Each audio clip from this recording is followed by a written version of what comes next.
want you to go around to the room to maybe somebody you might not know. You guys all kind of know each other, but maybe don't know each other as well. And I want you to share to each other what you feel that definition is. And when you do that, if it's the same, I want you to share a situation of why you think that that word means that way. So go, get up, move around. So go to someone you don't know or that you don't know very well, or that you just are available. It's philosophical.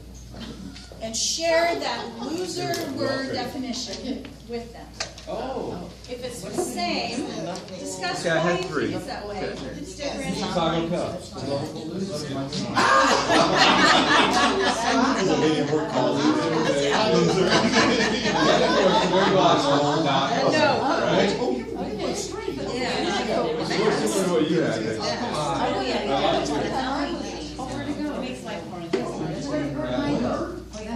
One word or many? Okay, so No, what it is doesn't this? matter. One word, definition, whatever. So you just say that's it. Okay, I put that one. Being as in me, that's me giving up or giving up. Yeah, being less than somebody that said, you know, and it's a perception. Okay, I'll give you like one more minute to share. Okay, well, we got Move around the room. One more minute to share. Okay. Kind of move around one more time. Make sure you're getting as many people through as possible. That's what I think. That's what it's big about. Okay. I have been left. Oh, that's not me. That's somebody else. Mine is. What are we doing? No, that's fine. People who have That's great too. ability to succeed. Wow. I don't watch TV, so I don't know. All right. Enough for sharing. If you can take your seats again, either with your actual original one. Now what do we do with them? Just take them back to your seats. So whichever one? Yeah, whichever one. Doesn't matter. Whichever one. Okay, I need an extra one. All right, take your seats. Okay, can someone share one of the definitions that you have? Lieutenant. Luana said, no, I'm sorry. Can I do that? Yes, you can share somebody else's. Incompetent? What was it? Incompetent? I can't do it. Waste of time. You can't. I can't do it, you can't do it, and waste of time. All right, that's her definition. Very good. Anybody else want to share one? Yeah. Well, I had some few things on the list before I got the actual definition, like the Democrats and Bernie Sanders. Okay. The 49ers and San Francisco Giants, but in reality, it's it's someone who tries but does not win. Okay. Someone that tries and doesn't win. Okay, one more share. Giving up. Giving up. Okay, giving up. I was gonna say, I put being less than enough. Being less than enough. Wow. Okay. So that word loser is pretty powerful, right? Pretty powerful. When you sat down, Katrina, I mean, you were like, physically opposed to that word. It's so interesting. And normally, when we have had that word given to us as a person, or that we have said it about someone else, it's a very caustic word. It's a very hurtful word. It's a very demeaning and low word. I want to change that perception today. Okay, your second piece of paper. You see the word loser written, or is it vertically? Vertically. I always have to do that, vertically. We are going to redefine the word loser, and I'm going to use this throughout my speech today. So the letter L stands for love. And I'm going to give you case in point. When I was in junior high, or actually when I was in grade school, I am as tall today as I was in 4th grade. Wow. Yeah, right. And ladies, gentlemen, I'm sorry to say, I had boobs too. I was an Amazon, considered, right? So going into, and I grew up in Utah, so 7th, 8th, and 9th grade is junior high. So I went into 7th grade, Amazon woman with boobs. Really not an easy thing for me to deal with. I was accosted by 9th graders. I was made fun of by other girls who didn't have that. I hated to get in a swimsuit. I hated to be in gym because when you run, things bounce. It's just no fun. overall. I felt horrible about myself. But luckily, I was able to go into a drama class of all places. Drama class, normally you have 8th and 9th graders that hang out there because they love being together. When I came into the drama class as a little 7th grader, they didn't make fun of me like everybody else did. They welcomed me in because I looked different. I could play the mother in parts. I could be somebody that was different than what they used to have in all their plays. And I found my passion. I found my love in junior high. I was able to audition for a musical, which I never thought I'd be able to sing, and because I was tall and had boobs, I got to be the lead.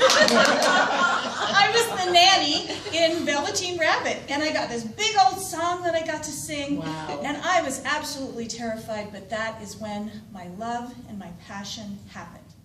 So, to be a loser, you have to find that passion, something that you will die to do, something that you want to grow and that you want to make bigger in your life, because that's going to help you take risks and be different than anybody else and be okay with that. It's totally built my confidence for the rest of my life. From that time on, I was able to audition for plays during high school, for community theater. I was in a beauty pageant for my mother, and I won. I was Miss American Fork. And then I went on to Miss Utah County, and I was Miss Utah County. I didn't make it to Miss Utah, thank goodness, but my mother was so pleased because she was a seamstress and did all my dresses. So that was a wonderful thing. So that's love. So you have to find love and passion in your life. If you don't have passion for something or a direction of where you need to go, you're going to stay right where you are. So you have to find that love and that passion. So that's the L in loser. The O, let's go to O. O. So O to me is organization, because I found in my life, when I want to do something, I just do it. I don't think about it. So case in point, I was in college. I went to Southern Utah State. At the time, it was college. Now it's university. Full ride scholarship, theater scholarship, of course. It's where the Utah Shakespearean Festival is. God's creation is just beautiful there. Red Rock and Shakespeare. So I was totally in love. But my professor took us to New York City. Fell in love with New York City. I just loved being there with all the theaters. So when I got back, all I could think about was being an actress in New York City. That's all I could think about. In school, struggled with chemistry, struggled with computer science. I mean, it was just stuff I just didn't like. I just wanted to do shows. I just wanted to be an actress. So I decided one summer to go and audition for 4 conservatories or places that you could be educated as an actress in New York City. And if I got in one of them, I would go to school there. But if I got in none of them, I would become a policewoman. That's what my decision was. Okay? That was my plan. I go to New York City, I audition, I get in all 4. Wow. I'm like, okay, this is my destiny, I'm going to be an actress. So I leave school as a junior in college to go and be an actress in New York City. Not the best choice at that time. Now I tell you, my children, my daughter has already graduated from Berkeley. She has definitely graduated. My son, he's a musician. Does he want to finish school? Nuh-uh, but what is Mama saying? Honey, you finish school, right? So you have to learn from that. The organization of when you do your dreams and how they are executed. You have to really have that organization to be able to live your dreams and your goals. So that's the O in loser. The S is for stumbling, or for, you just have to struggle sometimes to be able to live your dreams. So I go to New York City, and I am in heaven, absolute in heaven in New York City. I'm in acting class, and we have to write down what we do and how we feel about our life there in New York City for one of the acting classes. And I would turn it in, and my acting teacher would read it and whatnot. And then when I graduated or left her class to go on to the next level, she told me in my review that I would never, ever be a true dramatic actress because I didn't have enough pain in my life. I was living the life. I was loving it. I just was so excited to be there. I couldn't have any negative thoughts. But she put that little grain in me that made me think, oh, maybe I need to find things that give me a little more pain. maybe I need to mess up a little bit more because I need that experience. Oh, boy. So that got me thinking, kind of changing my dream a little bit. And it wasn't easy. After graduating there from American Musical and Dramatic Academy, I went out into the world and I was auditioning. You audition, and audition, and audition, and audition, and reject. It's complete rejection. So there was some pain. I leave that in my journal. That was really tough. I did finally get a part, one part, a very, very small part in a play. It was really off-Broadway. I mean, so far off-Broadway it was New Jersey. But I enjoyed it. It was wonderful. And then I would go on auditions where, and I'm a spiritual woman, I was definitely watched over by God. I went to an individual's apartment, an actual producer's apartment, which you should never do, and did an audition where he had me close my eyes for a long period of time.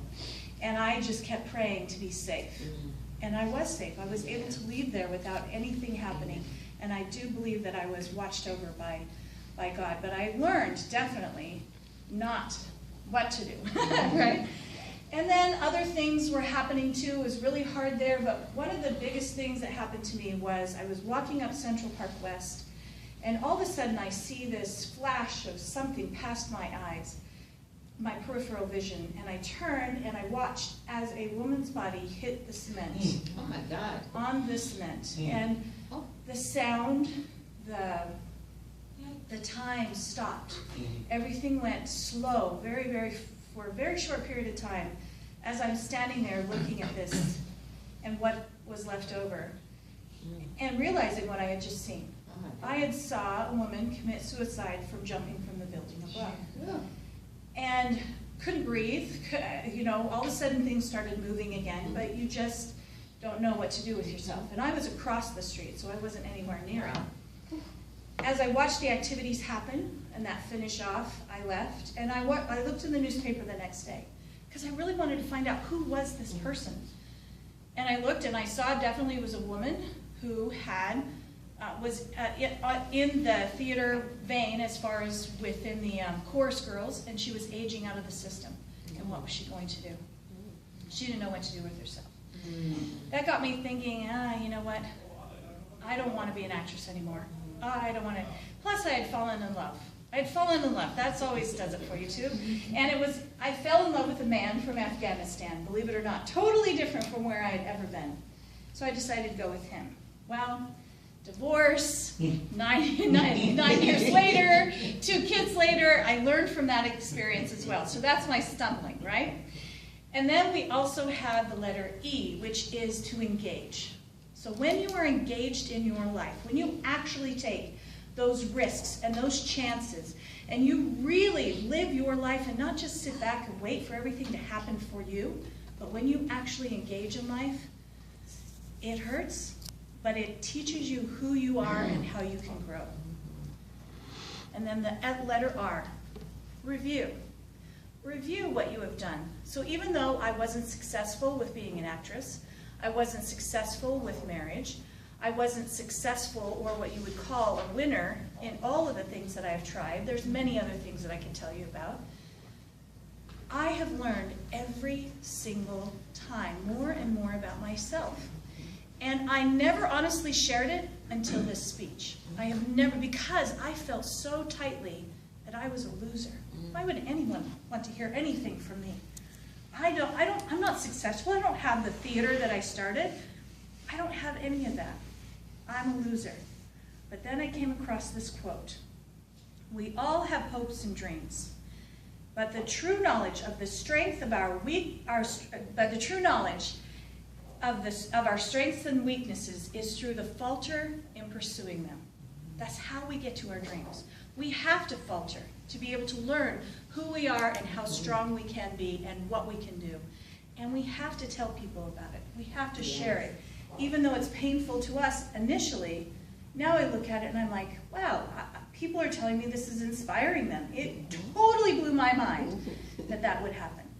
So I want you guys to consider the word loser and change it in your mind to know that it is somebody who takes a risk. It is somebody who does things differently. It is somebody who lives their dreams. Forbes magazine quotes that only 1 in 10 of us live our dreams.